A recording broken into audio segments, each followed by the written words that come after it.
Beloved television actor Malcolm-Jamal Warner, best known for playing Theo Huxtable on The Cosby Show, has died at the age of 54 in an accidental drowning. He reportedly drowned while swimming off the coast of Cocles Beach in Limon, Costa Rica, after being caught in a strong rip current during a family vacation. According to ABC News, Costa Rica's national police identified Warner's body on Sunday, ruling the cause of death as asphyxia by drowning. Warner's performance on The Cosby Show in the 1980s earned him an Emmy nomination for Best Supporting Actor in a Comedy and cemented his status as one of television's most enduring young stars. Following the success of The Cosby Show, Malcolm-Jamal Warner starred alongside Eddie Griffin in the UPS sitcom Malcolm and Eddie, and that show ran for 4 seasons.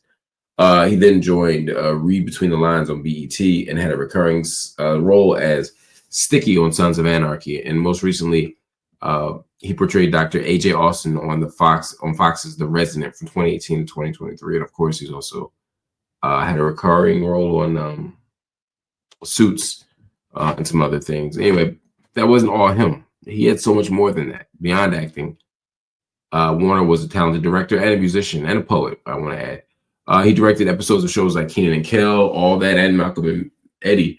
And he won a Grammy Award for his work on the 2015 song Jesus Children with Robert Glasper and Layla Hathaway. Excuse me. Shout out to my sister, Layla Hathaway. He also made important contributions to public health and public health education, directing the widely circulated 1992 video Time Out, The Truth About HIV, AIDS, and You. And of course, that video featured Magic Johnson and Arsenio Hall discussing how to prevent AIDS among young people. His most recent work included co-hosting the podcast Not All Hood with Wusi Baraka and Candace Kelly, where he explored topics such as Black masculinity, mental health, and media representation. Warner's career spanned more than 4 decades. The time goes so fast. With notable roles in Jeremiah, 9/11, Suits, The People vs. OJ, and even The Magic School Bus, where he voiced the producer character and served as executive producer.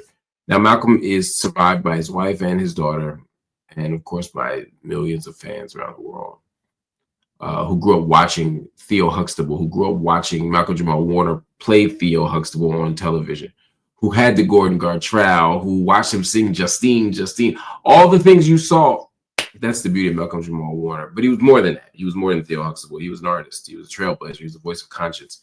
Who left an indelible mark on the culture. I just remember in the last few years, the number of conversations, the number of exchanges we had about the Democrats and about Kamala and Joe. There's just not enough could ever be said about Malcolm-Jamal Warner in terms of his beauty, his kindness, his gentleness, his humility. He was different and he was special. And I'm grateful for him for a little bit of time that we were allowed to have with him on this planet. Shout out! We're going to talk about it more tomorrow on the kind of breakfast run over here. You know, I think I'll be talking to 2 or 3 media outlets because they've already lined it up. Like, hey, we need you breakfast hour. Then I'd be the Joe Budden podcast all day. We'll be talking about it there. I would imagine, no promises, but I can't imagine we wouldn't. And then the dinner shift. We're going to be talking about Malcolm-Jamal Warner in the morning because every outlet sees it as front page news. Then we're going to be talking about it all day on JBP from the cultural perspective. And then the dinner shift, we'll be talking about it because I think by that time we'll be talking about him in the context of kind of not just the Cosby Show, which I think is an important role, but I think he played a bigger role in terms of consciousness raising, political organizing, music, art, but also just being an example and a model of Black masculinity, Black manhood, just being a grown Black man. And then tomorrow night, I think by the time we get to and it's already starting on the thing, but I'm just trying to give a sense of what the day is going to look like tomorrow in terms of how we talk about Malcolm. I think by midnight tomorrow night, people are going to be talking about their favorite moments. You know, the tears will turn to laughter a little bit. Right now, people are still crying. People are still sad. I'm very sad about it. But we'll be talking about the Gordon Gartrell shirt. We'll be talking about Justine. We'll be talking about the Ray Charles bit. We'll be talking about Theo learning the real world. We'll be talking about all of that stuff. And then for the next weeks and months and years, we'll be talking about beyond the Cosby Show. You know, we'll be talking about what it meant to be part of an era. I mean, I think people, if you're not from that era and you just watch the reruns, you don't get how big Malcolm-Jamal Warner was. He was on TV at a time where everybody watched TV. He was on TV at a time where 30, 40, 50 million people might watch an episode of Night Court or Cheers or Cosby Show. You know, I'm picking on shows because that was what the Thursday night lineup looked like. And he was America's son. You know, in the same way that Cosby was America's father, in the way Rudy and Denise and Vanessa and later Sandra were America's daughters. I mean, he meant more than just the role. There were generations of middle-class kids who saw themselves in him. There were kids who aspired to be a Theo Huxtable. There were people who had a crush on Theo Huxtable. There were people who wanted to be as cool as Theo Huxtable. When I think about him, again, not just on TV, but him as a him dancing on commercials, him hanging out with Run DMC. I remember doing an interview with him. When was it? Maybe 10 years ago now. And he talked about hanging out with Run DMC and how big that was for him. And I remember DMC talking about how big it was for him. But I also remember what it meant for America to have these big stars and him being one of them. Malcolm-Jamal Warner was huge. And the thing about Malcolm-Jamal Warner that I just want to say, and then I'll wrap this up before it actually will be breakfast tomorrow, is despite being as big as he was, he never got arrogant in the way that some people are. He never got bitter when he didn't get all the opportunities that he deserved. He never got cynical when it came time to think about what his next move was going to be. Malcolm-Jamal Warner was always,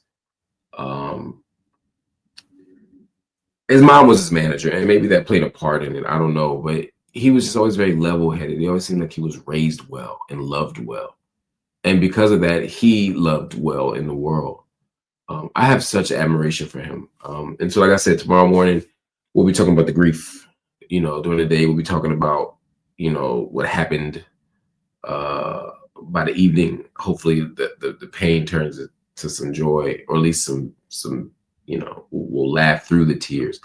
And then in the future, we'll be talking about the legacy and the impact. He's so special and so cool. I'm not going to play the audio for several reasons, but Bill Cosby got the chance to speak on him.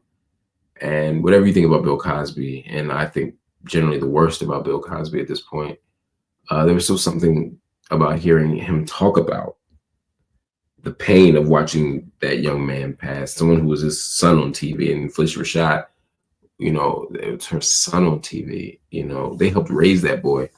And hearing their pain, I can't imagine what Lisa Bonet is going through, or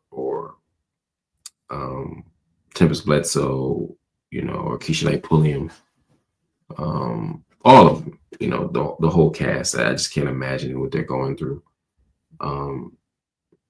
You expect to lose people. You expect to lose people.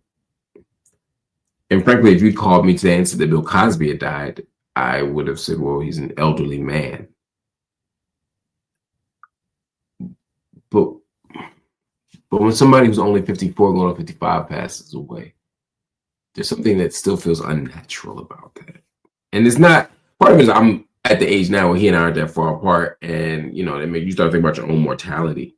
But some of it isn't that. Some of it is he just had so much more life to live, and he had so much more joy inside of him, so much more love inside of him. He had a beautiful child, daughter, beautiful wife. He kept them both out of the public eye. Malcolm didn't want them to be overexposed, or maybe even just exposed, but he loved his family deeply. He was on vacation with his family. My heart goes out to them as well. I just can't imagine. When I think about all the pain he's going through, I just can't imagine. I just can't imagine. I just can't imagine. That's all I'm saying. I just can't imagine. You know, Baby K said something here. These evil people live forever. We must be in hell. I had that thought.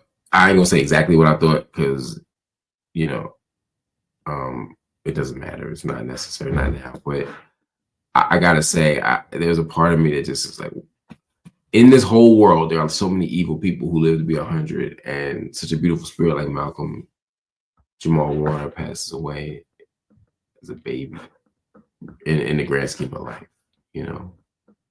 I don't know. I got no answers. But I share you, Chef Shia, who said R.I.P. to Malcolm-Jamal Warner. What an amazing human he really was. They don't make him like that anymore.